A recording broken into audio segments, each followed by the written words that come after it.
अस्सलाम वालेकुम नाजरीन। अगर आप ख्वाब में डर जाते हैं या सोए हुए बुड़बुड़ाते हैं, आपको ऐसा महसूस होता है कि कोई आपके सीने के ऊपर बैठा हुआ है और आपके गले को दबा रहा है, या आपको ऐसा लगता है कि आप पानी में डूब रहे हैं या कोई वजनी चीज़ आपके ऊपर गिरी हुई है जिसकी वजह से आपका दम घुट रहा है और आप ना तो बोल सकते हैं ना हिल जुल सकते हैं। फिर आप इस हालत से निकलने की कोशिश करते हैं और इसी कश्मकश और घबराहट में आप चौंक कर जाग जाते हैं।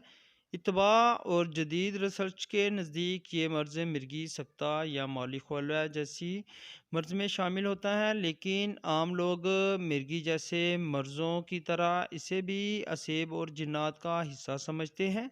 इस मर्ज़ का असल सबब बदहज़मी है। जिन अफराद को ज़्यादा बदहज़मी रहती है या जिनका हाजमा दुरुस्त नहीं रहता, जब वो खाना खाते ही सो जाते हैं, खसूसन सीधा सोते हैं, या तो खौफनाक ख्वाब नज़र आकर ये हालत पैदा हो जाती है, क्योंकि बदहज़मी की हालत में असाब यानी पट्ठों में अजियत पैदा होती है, जिससे पसलियों के दरमियाने ज़िलात हिजाब और इजाज में तशन्नुज पैदा होकर दम घुटने लगता है। बदहज़मी के अलावा अगर आपको रंजो गम है या खौफ व हरासत में जनाब आप रहते हैं, दिमागी मेहनत ज़्यादा करते हैं या कसरत से चाय कहवा या सिगरेट नोशी ज़्यादा इस्तेमाल करते हैं, और बच्चों में दांत निकालना और पेट के कीड़े भी जनाब इस बीमारी का बहुत बड़ा सबब हैं, तो आपको परेशान होने की ज़रूरत नहीं। इसका बहुत ही अच्छा आज मैं आपको इलाज बताऊंगा, लेकिन पहले थोड़ा सा परहेज़ बता दूं, क्योंकि इस मर्ज़ में परहेज़ बहुत ज़रूरी होता है।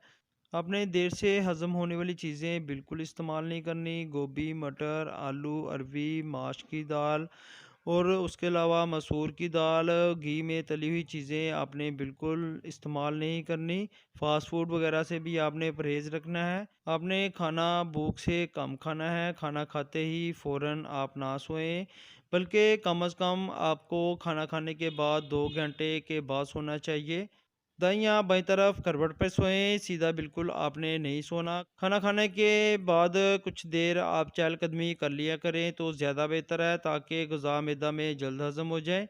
और इसके अलावा आपने जो चीज़ें ज़्यादा इस्तेमाल करनी है, मीट में जनाब आपने मटन यूज़ करना है, उसका शोरबा वगैरह ज़्यादा इस्तेमाल करें। मूंग की दाल और जनाब सब्ज़ी में शलजम, चुकंदर, पालक वगैरह आप ये भी इस्तेमाल कर सकते हैं जी। मुर्ग का शोरबा, यखनी ज़्यादा इस्तेमाल करें और पुदीने की चटनी का ज़्यादा इस्तेमाल करें।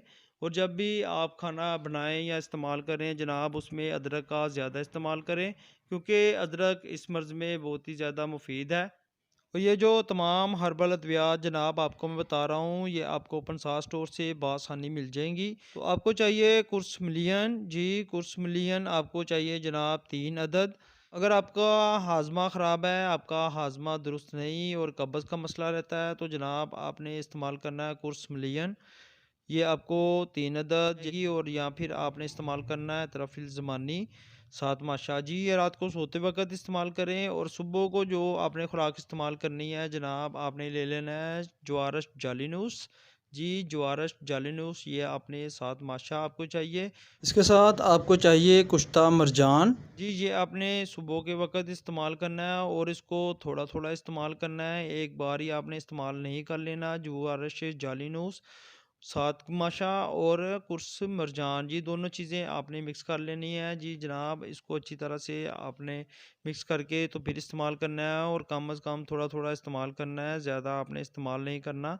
तो ये बहुत ही अच्छा आज़मूदा इलाज है अगर आप ख्वाब में डर जाते हैं। अगर आप बच्चों में जनाब पेट में कीड़े रहते हैं, अगर बच्चों के पेट में कीड़ों का मसला है या पेट में केचुए हैं, तो जनाब उसके लिए आपने क्या करना है, कमीला पाउडर जी। कमीला पाउडर आपने ले लेना है, ये भी पंसार स्टोर से आपको मिलेगा जी। आपको गुलकंद चाहिए। गुलकंद में जनाब आपने कमीला पाउडर लेना है। ये भी जो 2 हर्बल अद्वियात मैं आपको बता रहा हूँ, ये भी पंसार स्टोर से बआसानी मिल जाएगी।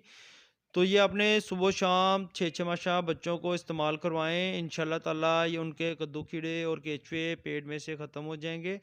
तो उनका जो बच्चों का ख्वाब में डरना या उठ के चल चल पड़ना, इंशाल्लाह ताला बच्चों का भी ये मसला हल होगा। पाक आपको शिफा अता फरमाए। सलामत रहें, आबाद रहें, फ़ी अमान अल्लाह।